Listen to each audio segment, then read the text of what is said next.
সম্মানিত উপস্থিতি, এখন আমাদের যেই পরিবেশ, এই পরিবেশের মধ্যে আমি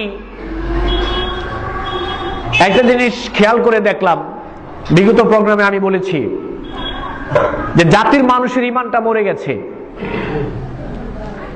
আমাদের ইমানটা মরে গেছে। দেখতে আমরা শুধুমাত্র লেবাসদারি একজন ইমানওয়ালা মানুষ, আসলে ভিতরে ইমান নাই।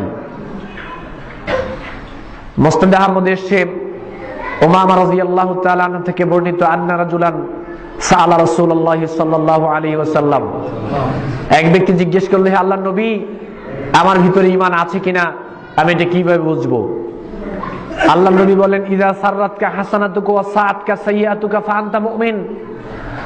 কোন ভালো কাজ করার পরে যদি তোমার মনে আনন্দ আসে, তোমার ভালো লাগে ভালো কাজ করার পরে, এটা ঈমানের নিদর্শন, তাহলে বুঝবে তোমার ভিতরে ঈমান আছে। আর কোন অন্যায় কাজ হয়ে যাওয়ার পরে দিনের পর দিন চলে যায়, সপ্তাহের পর সপ্তাহ চলে যায়, মাসের পর মাস চলে যায়, আপনার দ্বারা ভালো কাজ হয় না, আপনি শুধু অন্যায় কাজ করেই যাচ্ছেন, কিন্তু আপনার ভিতরে অনুশোচনা জাগ্রত হয় না, উপলব্ধি জাগ্রত হয় না যে আমি পাপ কাজ করছি।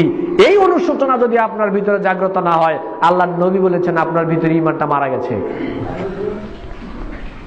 লেবাসদারি ঈমান আছে, দাড়ি আছে, টুপি আছে, আবার হয়তো সুন্দর জামা আছে, কিন্তু ভিতরের যে ঈমানটা এটা মারা গেছে। অন্যায় হয়ে যাওয়ার পরে যদি অনুশোচনা জাগ্রত না হয়, অন্যায় করার পরে যদি আপনার উপলব্ধি শক্তি জাগ্রত না হয় যে আমার কাজটা ঠিক হয় নাই, আমি দিনের পর দিন এই পাপ কাজটা করছি, দিনের পর দিন এই ফরজ বিধান ত্যাগ করছি, এই অনুশোচনা যদি আপনার ভিতরে না আসে, তাহলে বুঝতে হবে ভিতরে ঈমান নষ্ট হয়ে গেছে।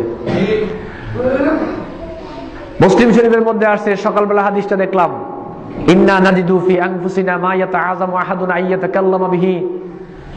সাহাবায়ে কেরাম আল্লাহর নবীকে বলল যে আল্লাহর রাসূল, আমাদের মনে এমন কথা সংকল্প, মনের ভিতরে এমন কথা উদয় হয়, চিন্তা আসে, যেটা মানুষের সাথে শেয়ার করাটাকে লজ্জাকর মনে হয়। এই কথাটা মনে আসলো, আরেকজনকে কি করে বলি, এই উপলব্ধি জাগ্রত হয়। আল্লাহ নবী বলেন, আওয়াকাত ওয়াজাতুমুহু, সত্যি কি এরকম মনে উদয় হয়? বলল যে হে আল্লাহ নবী, সত্যি আমাদের মনে এরকম আসে। আল্লাহ রাসূল বলেন, যাকা সারিহুল ঈমান, এটা ঈমানের নিদর্শন। সুবহানাল্লাহ। তোমার ভিতরে ঈমান আছে, আপনার ভিতরে ঈমান আছে কিনা এটা আপনি বুঝবেন। সারা রাত ব্যাপী আপনি গল্প গুজব করেন, আগামীকাল সকালে কার জমি অন্যায়ভাবে দখল করবেন। সারা রাত ব্যাপী আপনি ঘরে বসে পরিকল্পনা করেন আগামীকাল কার প্রতি জুলুম করবেন। সারা রাত ব্যাপী আপনি ঘরে বসে পরিকল্পনা করেন আগামীকাল কোন মেয়ের ক্ষতি করবেন, কাকে ইফটিচিং করবেন, কাকে ধর্ষণ করবেন। সারা রাত ব্যাপী আপনি পাপ কাজের সলাপরামর্শ পরামর্শ করেন, আর সকালবেলা একসাথে হয়ে ওইগুলো শেয়ার করেন, আবার বলছেন ভিতরে ঈমান আছে। আল্লাহ নবী বলছে ঈমান মরে গেছে।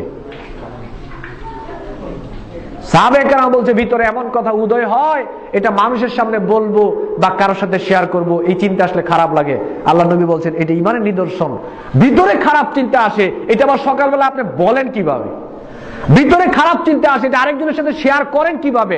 অন্যায়ের কথা, পাপ কাজ, মনের অন্যায় চিন্তা অন্য কারোর সাথে যদি আপনি শেয়ার করেন, বুঝতে হবে ভিতরে ঈমান মারা গেছে।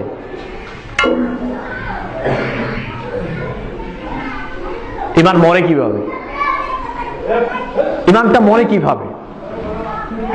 একটা বৃক্ষ কিনলেন, ছোট্ট একটা বৃক্ষ, ধরেন ওই বৃক্ষটার দাম 1 লক্ষ টাকা। 1 লক্ষ টাকার একটা বৃক্ষ ছোট্ট আপনি বাড়িতে এনে লাগালেন। এখন ওই গাছটা লাগানোর পরে, ওইটা রোপণ করার পরে আপনার দায়িত্ব হচ্ছে ওই বৃক্ষটাকে পানি দিতে হবে, ওইটাতে সার দিতে হবে, ওইটার সেবা যত্ন করতে হবে। যদি বৃক্ষটা রোপণ করার পরে আপনি সেবা যত্ন না করেন, আমি সবাইকে একটা প্রশ্ন করতে চাই, আপনার বিবেক দিয়ে আপনি একটা উত্তর দিবেন, উপলব্ধির শক্তিতে একটা উত্তর দিবেন। একটা বৃক্ষ লাগানোর পরে যদি সময় চলে যাচ্ছে কিন্তু বৃক্ষটার কোনো দেখাশোনা, পানি আপনি দিচ্ছেন না, আপনি সার দিচ্ছেন না, সেবা যত্ন করছেন না, তাহলে সময়ের ব্যবধানে কি 1 লক্ষ টাকার বৃক্ষটা মারা যাবে না? আপনি যেদিন বলেছিলেন আশহাদু আল্লা ইলাহা ইল্লাল্লাহ, ওয়া আন্না মুহাম্মাদুর রাসূলুল্লাহ, আপনি যখন এই স্বীকারোক্তি আল্লাহ রাব্বুল আলামিনকে দিয়েছিলেন, এই কালেমার স্বীকারোক্তি দেওয়ার মাধ্যমে আপনার অন্তরে ঈমান নামক একটা বৃক্ষ আপনি রোপণ করেছেন। ঈমান নামক বৃক্ষ আপনি অন্তরে রোপণ করেছেন। এখন ঈমান নামক বৃক্ষের খাবার হচ্ছে সালাত, ঈমান নামক বৃক্ষের খাবার হচ্ছে সিয়াম, ঈমান নামক বৃক্ষের খাবার হচ্ছে হজ, ঈমান নামক বৃক্ষের খাবার হচ্ছে যাকাত, ঈমান নামক বৃক্ষের খাবার হচ্ছে হালাল উপার্জন করা, ঈমান নামক বৃক্ষের খাবার হচ্ছে হারাম বর্জন করা, ঈমান নামক বৃক্ষের খাবার হচ্ছে গান বাজনা না করা, ঈমান নামক বৃক্ষের খাবার হচ্ছে জেনা না করা, ঈমান নামক বৃক্ষের খাবার হচ্ছে মানুষের প্রতি জুলুম না করা, ঈমান নামক বৃক্ষের খাবার হচ্ছে ভালো কাজ করা, অন্যায়কে বর্জন করা। এটা ঈমান নামক বৃক্ষের খাবার।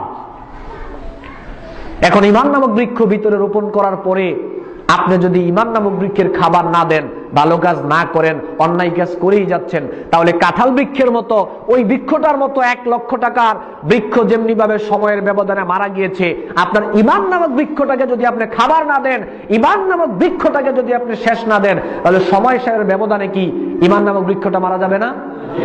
মারা যাবে। এবার চিন্তা করে দেখেন আমাদের কয়জনের ভিতরে ঈমানটা আছে।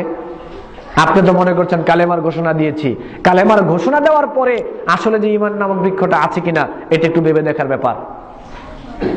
ভালো কাজ করতে আপনার মন চায় না কেন? ঈমান মারা গেছে। অন্যায় কাজ হওয়ার পরে উপলব্ধি শক্তি জাগ্রত হয় না কেন? আপনার ঈমান মারা গেছে। ঈমানকে আবার নবায়ন করতে হবে, ঈমানকে আবার জ্বালাই করতে হবে। ইন্না হাযিল কুলুব তাসদাউ কামা ইয়াসদাউল হাদিদ।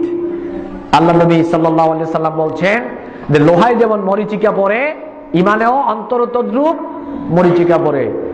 সাহাবায়ে কেরাম জিজ্ঞেস করলেন, ওয়ামা জালাউহা ইয়া রাসূলুল্লাহ সাল্লাল্লাহু আলাইহি সাল্লাম, আমার অন্তরে যে মরিচিকা পড়ে এটাকে আমি কিভাবে ঝালাই করব?